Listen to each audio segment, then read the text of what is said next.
Toro, Toro, Toro! Whoa, that's not really a bull. That's more like Zool from Ghostbusters. Let's try again. Toro, Toro, Toro! Well, that really messed with my color correction. That is not a bull, that is Cliffjumper. We finally are getting some Cliffjumper figures. Welcome to Transfix, the channel that is counting down your top 40 mods and customizations. We're going to take a quick look at Cliffjumper here, which is actually the X-Transbots Toro. Why is he called Toro? I don't know. Nothing to do with a bull as far as I can tell. The Porsche logo does not feature a bull. It has a stag. The Lamborghini has a bull on it. I don't know. I'm missing something here. But anyway, this was the Cliffjumper I chose, although I was very tempted to get the Ocular Max version. He was just a bit too cartoony for me. But this is the one I got. And just a small fix, because he's a great figure. I'm really happy with him. But I found that these knee joints were a bit inconsistent. I think these are metal thighs.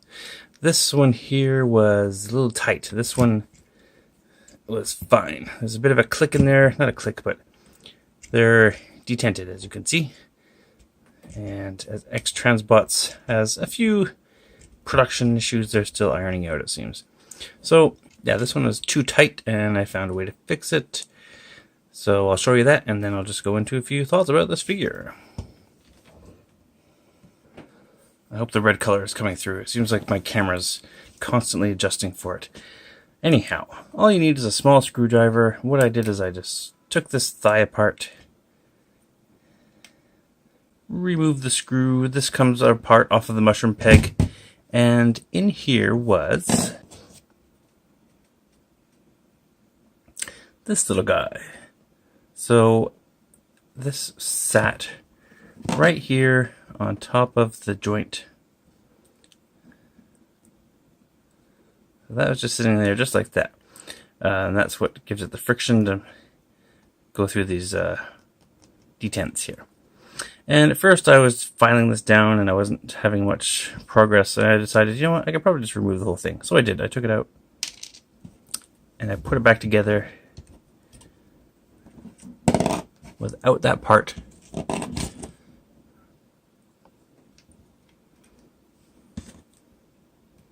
So I just took it right out. Just did this on the one leg because the other one wasn't as tight for some reason. This was actually a bit loose too, so it was good to have it tightened up to close that seam. And that's fine. Then this is just becomes a tension joint. It kind of has a double joint because of the transformation. This, you know, this the way this leg folds down has, you know, double hinge, like a collapsing motion like a lot of these type of cars do. So you have to kind of just snap that into place and then just use this knee joint here, and that's fine. Plenty of tension on there without that little piece inside. So I'll just put him back the way he was. And that's a quick little fix. And I just thought I'd give you a couple of thoughts about this guy too, because I'm really happy with him. I just love the red color that's coming out on him. It just looks great.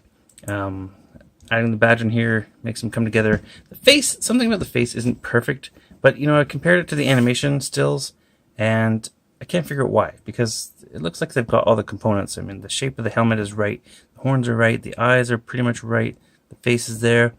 It's just that I guess it's so small you can't really see these lines that come down the cheeks. And maybe it's the mouth, but it just feels like slightly off. But anyway, it's still fine. I really thought that this was going to bother me. The way that the front windshield pegs in, or sort of snaps in under the neck here for the shoulders. I thought this windshield was going to bother me, but in person it's not as bad as it looks in the photos. I barely noticed it, honestly. I do love that they've got blue translucent plastic for the faux windows on here. That looks really great. He just looks very animation accurate, which is always what I go for. Forgive the feet because he has to become a car. It looks like these headlights are separate pieces, but as far as I can tell, they don't pop up to show the headlights. Look, there's even a little paint here for the turn signals.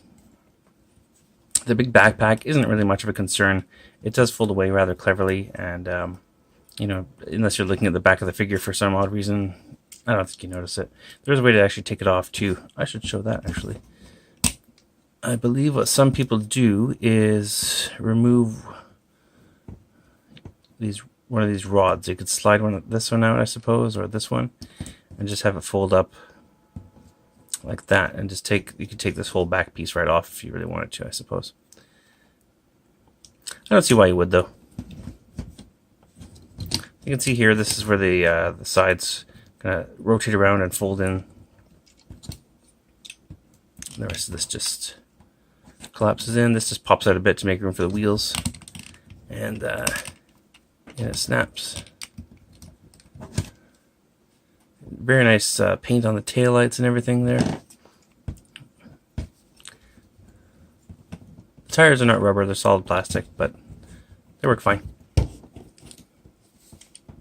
I haven't put a logo on here because I don't think I'm going to have them in car mode very often. And he comes with a lot of stuff. He comes with this kind of cool sled. This reminds me of Ironhide, but this is for the car mode, so you can emulate that one episode where he's in the water. So you can just snap him in there very easily, and then otherwise this block here pegs onto there. And all these pieces are for the robot mode. So this is his some kind of glue gun or something that just snaps on the end there. 3 different guns. I think this is his glass gasser that he uses. He's actually pictured with these various pistols in different episodes, depending on what you're watching. So they give you all 3, and then these 2 can be combined together into a spear type of thing. I don't remember what that's from, but I'm sure it's in the cartoon at some point. And then these ones that peg into his hood, which is pretty cool because he does use that in some of the early episodes. A little antenna there that just sits into the little turbo scoop that's in the hood of the car. That's why it's shaped like that on the bottom. And when it's not in use, you just peg this in here, and that works just dandy. So that's appreciated.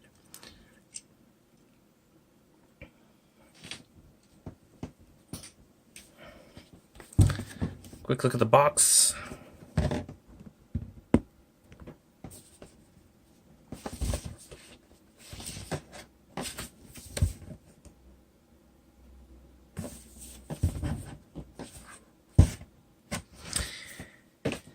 And some comparisons. So here he is next to the Masterpiece Bumblebee.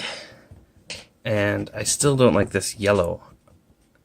I think it's too, not lemony, what is the word? I'm not sure, but it's just the wrong shade of yellow. I think Bumblebee should be more bright like this. This is the Hot Soldiers Mech Fans toys, something like that. I forget now. I also have these. This is the Impossible Toys version of Cliffjumper. And this is my G1 Cliffjumper, which I only have in yellow, unfortunately. But I did manage to hang on to this guy from my childhood. The bug just fell on me. That's nice. So there he is for comparison. And we'll transform this guy too. I do kind of like these Impossible toys just because they retain the original transformation. The only hard part is getting this part through here. I got a couple of these guys, but they're actually not bad. I was using this as my stand-in Cliffjumper for a while. I knew we were getting a Cliffjumper, but this is my temporary one.